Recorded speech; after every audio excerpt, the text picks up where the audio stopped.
ఆళ్ళగడ్డ నుంచి మళ్ళీ ఎందుకు అక్కడ నుంచి వచ్చేసారు మీరు? అంటే పత్తికొండకు వచ్చి అదేదో థియేటర్ అది పెట్టి. ఆళ్ళగడ్డలో 83లో ఫాదర్, అంటే 72లో ఫస్ట్ ఎమ్మెల్యే ఇండిపెండెంట్, తర్వాత మళ్ళీ 83లో ఎమ్మెల్యే అయినాడు. అప్పుడు పొలిటికల్ ఈక్వేషన్లో నాదెండ్ల భాస్కర్రావుకు సపోర్ట్ చేసినారు 83 ఎమ్మెల్యే అయినాక తెలుగుదేశం నుంచి.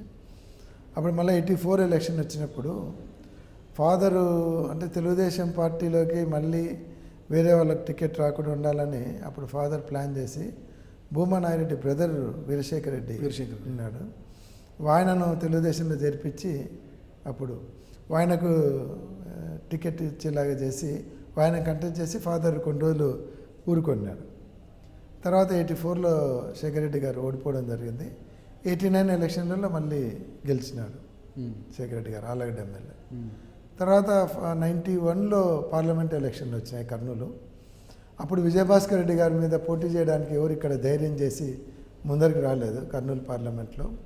అప్పుడు ఎన్టీ రామారావు గారు మళ్ళీ ఫాదర్ను పిలిపించుకొని రిక్వెస్ట్ చేశారు, మీరు పార్లమెంట్ మెంబర్ కంటెస్ట్ చేయండి అని. అప్పుడు ఆయన రిక్వెస్ట్ మీద 91లో ఫాదరు భాస్కర్ రెడ్డి గారి మీద వచ్చి ఇక్కడ కంటెస్ట్ చేయడం జరిగింది ఎంపీగా. అప్పుడు మంచి గెలిచే అవకాశాలు చాలా ఉన్నాయి, మేము ఈజీ వాకౌట్ సీట్ అనుకున్నాం.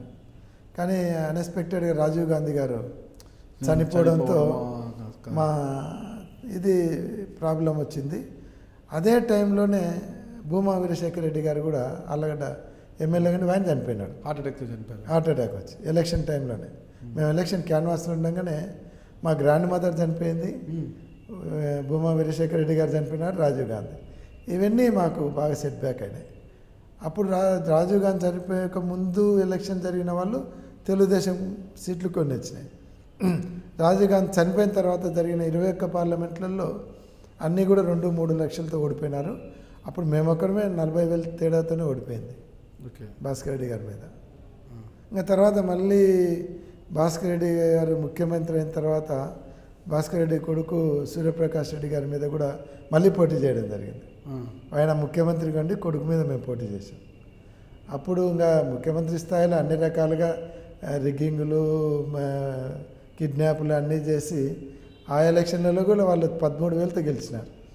స్వల్ప మెజార్టీ ఎంపీగా 13,000తో గెలిచి 13,000తో అంటే అప్పుడు చంద్రబాబు నాయుడు గారు మాకు ఎలక్షన్ ఏజెంట్ కండి 20 రోజులు మా ఇంట్లో ఉండి ఎలక్షన్ నడిపించాడు. ఓకే. అప్పుడు కేవలం 13,000తో గెలిచినారు, అది కూడా కోడుమూరులోనే ఎక్కువ మేనేజ్ చేసుకొని ఆ ఓట్లతోనే గెలిచినారు. ఓకే.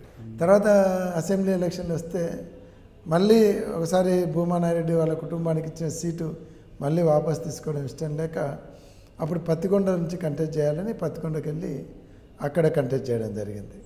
ఆళ్ళగడ్డను వదిలిపెట్టి బయటికి రావడానికి గల ప్రధానమైన కారణం ఏమంటారు? అదే 84లో ఎప్పుడైతే భూమా శేఖర్ రెడ్డిని పాలిటిక్స్లోకి తీసుకొని వచ్చి ఫాదరే ప్రొజెక్ట్ చేశాడో, ప్రొజెక్ట్ చేసిన తర్వాత మళ్ళీ మనం ఇక్కడ పార్లమెంట్ కంటెస్ట్ చేయడానికి రావడం, ఒకసారి ఆ కుటుంబానికి ఇచ్చిన సీటును మళ్ళీ ఎన్నిక అడగడం కూడా కరెక్ట్ బాగుండదు అనేటువంటి ఉద్దేశంతో ఆల్టర్నేటివ్ పార్లమెంట్కి రావడం. పార్లమెంట్ 2 సార్లు ఓడిపోయిన తర్వాత 94లో వచ్చిన ఎలక్షన్లలో పత్తికొండలో అప్పుడు మాకు కొద్దిగా అప్పుడు థియేటర్ కట్టించినాం మేము, కొద్దిగా సంబంధాలు ఉండడం వలన పత్తికొండకు పోయి కంటెస్ట్ చేయడం జరిగింది. పత్తికొండలో 94లో గెలిచినాం, 99, 2004 వరుసగా 3 టైమ్స్ పత్తికొండలో తెలుగుదేశం పార్టీ నుంచి ఎలక్ట్ కావడం జరిగింది. మేము తర్వాత 2004 తర్వాత భూమా నాగిరెడ్డి గారు పిఆర్పీలోకి పోయినారు, మేము చంద్రబాబు నాయుడు వెనకమ్మడే ఉంటిమి. ఆయన లాస్ట్ వరకు కూడా తెలుగుదేశంలోనే ఉంటిమి. లాస్ట్ మూమెంట్లో టికెట్ కేఈ ప్రభాకర్కి ఇవ్వడం వల్ల కాన్స్టిట్యున్సీలో ఉండేటువంటి కార్యకర్తలు నాయకులు మీరు కాన్స్టిట్యున్సీ వదిలిపెట్టడానికి వీల్లేదు, అట్లీస్ట్ ఇండిపెండెంట్ కంటెస్ట్ చేయండి, మేమందరం మీతో ఉంటామని చెప్పడం. మళ్ళీ డిస్కషన్ పెట్టినప్పుడు ఇండిపెండెంట్ కంటే కాంగ్రెస్ పార్టీ బెటర్ అవుతుందనే ఆలోచన. రాజశేఖర రెడ్డి గారు కూడా ఇన్వైట్ చేసి మీరు వస్తే టికెట్ ఇస్తాము అని చెప్పడం. అసలు నేను గాంధీ భవన్ చూడలేదు, టికెట్ తీసుకునేసరికి రాజశేఖర రెడ్డి గారి ఇల్లు చూడలేదు, మేము ఆయనను కలవకుండానే అనౌన్స్ చేసేసినాం. ఓకే. అప్పుడు పత్తికొండ నాకు అనౌన్స్ చేసి అప్పట్లో మేము టికెట్ అంటే నామినేషన్కి ఒక 10 days గ్యాప్, నేను పార్టీ మారిన విషయం కూడా చాలామంది తెలియలే. అంటే ప్రజలకు మెసేజ్ పోయే టైం కూడా లేదు.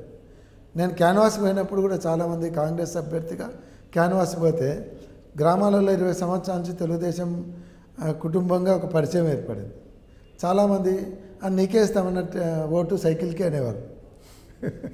అంటే నాన్నను కాదన్నాడు కేఈ ప్రభాకర్ గారికి ఎందుకు ఇచ్చారు అంటే అప్పట్లో కొద్దిగా ఫాదర్తో కూడా కొద్దిగా అప్పుడు ప్రెసిడెంట్ ఎలక్షన్లలో పాల్గొనకూడదు అనేది తెలుగుదేశం ఫండమెంటల్గా ఒక డిసిషన్ తీసుకుంది.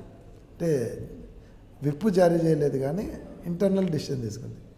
ఫాదర్ ఏమంటే ఒక ఎమ్మెల్యేగా ఉండి ప్రెసిడెంట్ ఎలక్షన్స్లో ఓటింగ్కు హాజరు కాకపోవడం అనేది రాజ్యాంగ విరుద్ధమవుతుంది.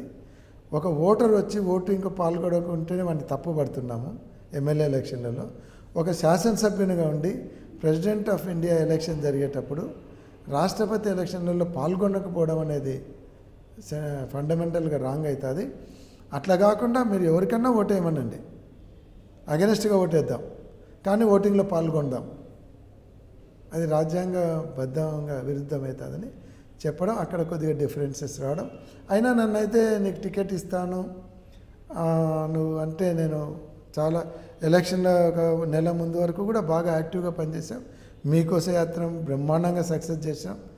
ఆయనే మీటింగ్లో కూడా చెప్పినాడు స్టేట్ అన్నిటికంటే పత్తికొండ హైలైట్గా జరిగిందని.